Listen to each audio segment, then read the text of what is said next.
guys, yesterday, I think I showed up with a stick up my ass. Has that ever happened to you guys? You just wake up on the wrong side of the bed, but that's the lenses you see the world through for that period of time. I wanted to give out a Dumb Son of a Bitch award. Going to give that to Patty Pimlin's manager, who most certainly earned it. But on the other side of the coin, I'd like to give Great Job for the Week, Player of the Week award, of which I will give to the coach of Calvin Kattar.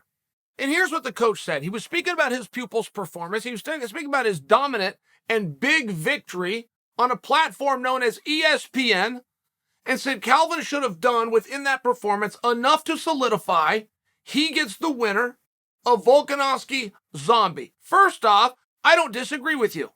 We are going to run into a problem of where is Max at that time, but the coach understands all of these things. He just wants to be part of the conversation. All he's asking for is that when we sit down and we discuss this, our name is one of the guys on the rotation. He's right. Of course he's right.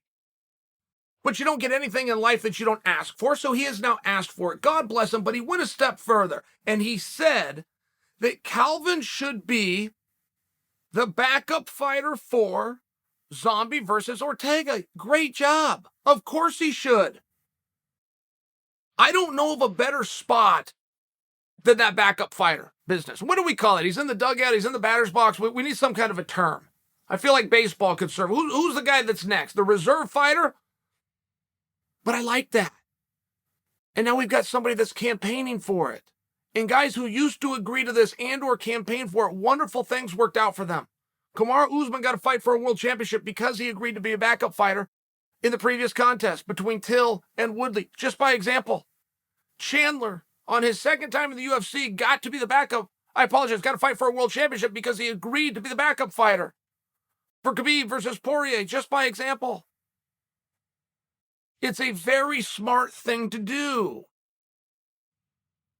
It's a wonderful position to be in.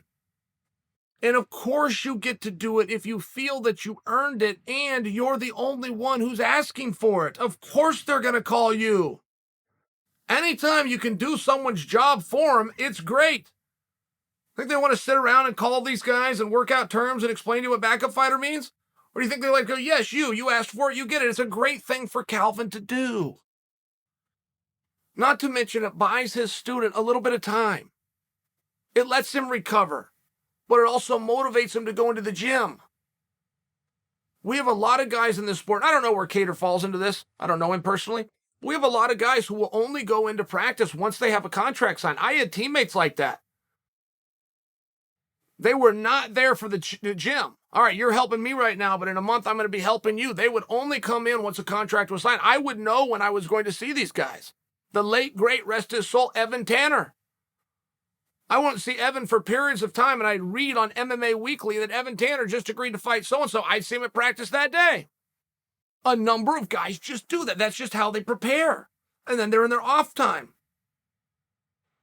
So if you can become the backup fighter, you're now getting your pupil to come into practice because he does have that finish line. Whether he gets in there or not, he's got to make weight, got to be certified, he's got to be ready physically and mentally.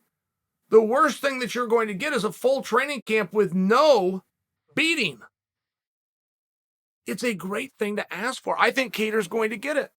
I don't see anything in Kattar's way right now from fighting the winner of Volkanovski versus Zombie other than Max Holloway.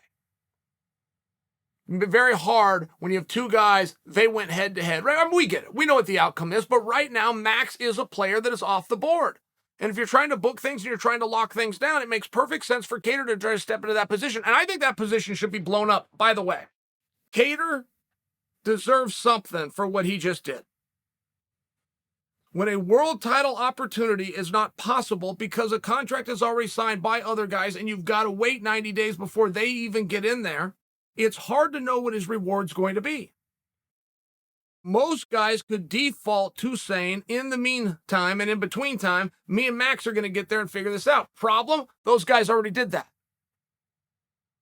So all Kattar can do is what Kattar's coach has done, which is ask for an opportunity.